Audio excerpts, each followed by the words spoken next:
Hey everyone, welcome back. So the National Puerto Rican Day Parade, it's one of the largest and most anticipated events celebrating Puerto Rican culture. And this year marks its 64th annual with its theme, Un Pueblo, Muchas Voces, One Nation, Many Voices, celebrating the creativity and diversity of thought in Puerto Rico and across the diaspora.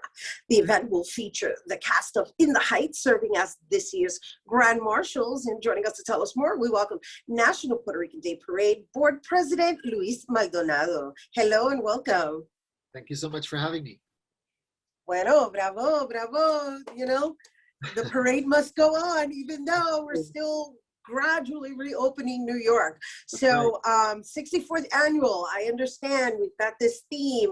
We love the fact that there's all these cultural elements, educational component. I also understand that you're celebrating the 500th year anniversary of San Juan. So let's just jump right into all of the elements that are going to be part of this year's theme.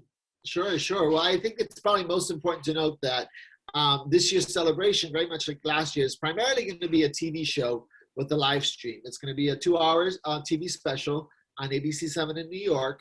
It will be live streamed on abc7ny.com and on their Hulu apps and Roku and what have you, Amazon TV and Apple TV. But that's going to be the primary anchor, if you will, just because we're still coming out of the pandemic. It's still too early to do any sort of real live parades. And New York City, quite honestly, hasn't approved those. They're not approving them through the summer. And so this is what we're going to do. Very much like last year. As you mentioned, the Grand Marshals this year is going to be the cast of In the Heights, just given the monumental nature of the film, the fact that it is primarily an all Latino cast for the most part, with several Puerto Ricans in lead roles, including Lin-Manuel, Jimmy Smits, Gregory Diaz, and then obviously written by Kiara Alegría Judas, another Puerto Rican that is from Philadelphia, and she wrote the book and then helped with the screenplay adaptations and the Broadway adaptation. So just given the nature of the film and the fact that it takes place in Manhattan, it just made all the sense in the world. Well, absolutely. And of course, it's a celebration. And that film by itself looks like a celebration. So I just wonder, is that component going to be incorporated into the National Puerto Rican Day Parade? Well, we will have... And I mean in the style of execution. Well, we'll absolutely feature the cast in content throughout the parade, and probably have snippets of the movie and what have you. But it's really less about the film, more about their Puerto Rican experience and memories, and then also about how do you navigate spaces as we expand beyond our community, that we always remember our roots, we always remember who we are, but we do fulfill our dreams. And then, as you know, particularly there's a strong component to the film around education itself, around DACA, where that doesn't necessarily impact the Puerto Rican community, but it does impact the broader Latino community of which we are a part of. Right. And so it's this idea of being allies for one another so that we can all move forward.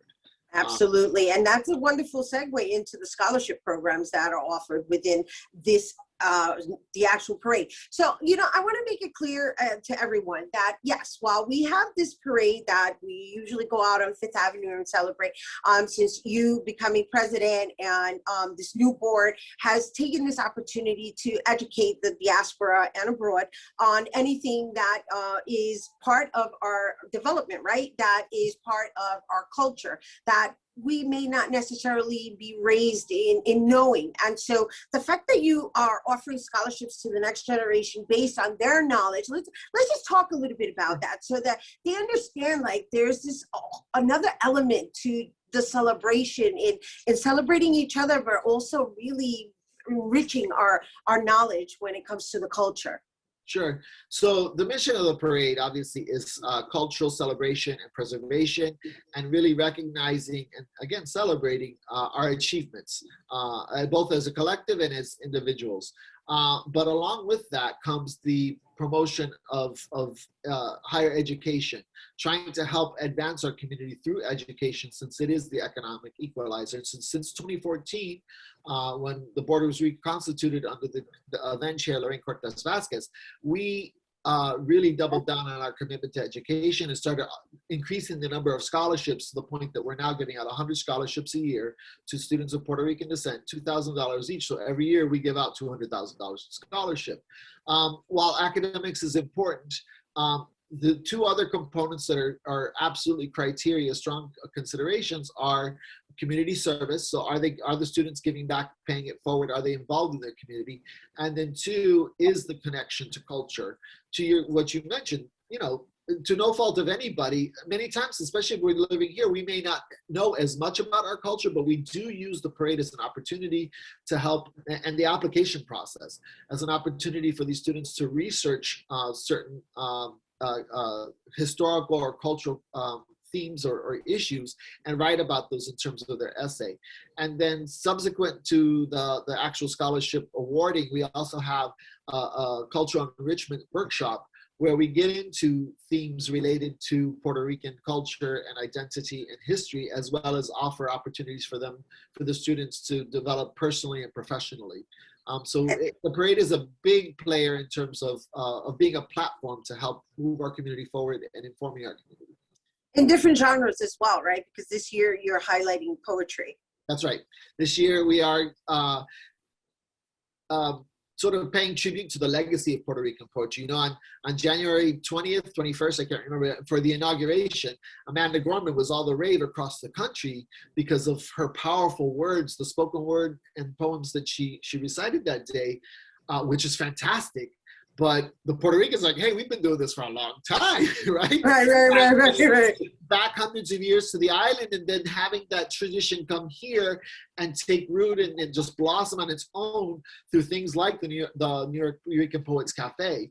And so we're telling a little bit of that story and how it bridged from Puerto Rico back then to New York back then, and then how both are celebrating it today. That's beautiful. And in addition to that, I know that there's just cultural elements. Once again, in Puerto Rico, I'm reading here, you're going to be educating people on the Puerto Rican Paso Fino, which is an iconic breed of horse. It's one of our national symbols. Right, and also the dance, la danza, right? Right, but people don't know this, That's right.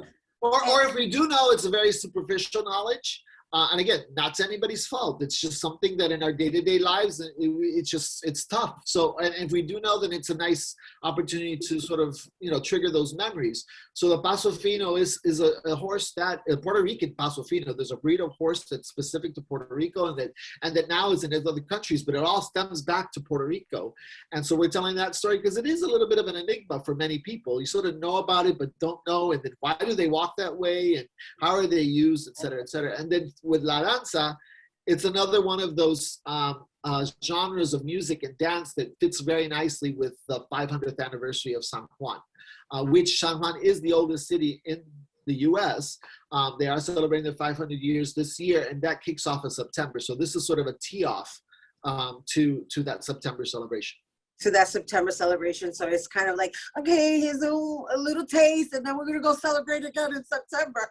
Well, yeah, and part of it too, again, is with health and safety in mind. And yes, it's probably still a little bit too early to jump on a plane and go down to Puerto Rico, but we want to give folks a little bit of a heads up in terms of what's coming so that they can start making their travel plans. Again, we also use the parade to champion economic development in Puerto Rico, particularly for small businesses, but also as it pertains to tourism.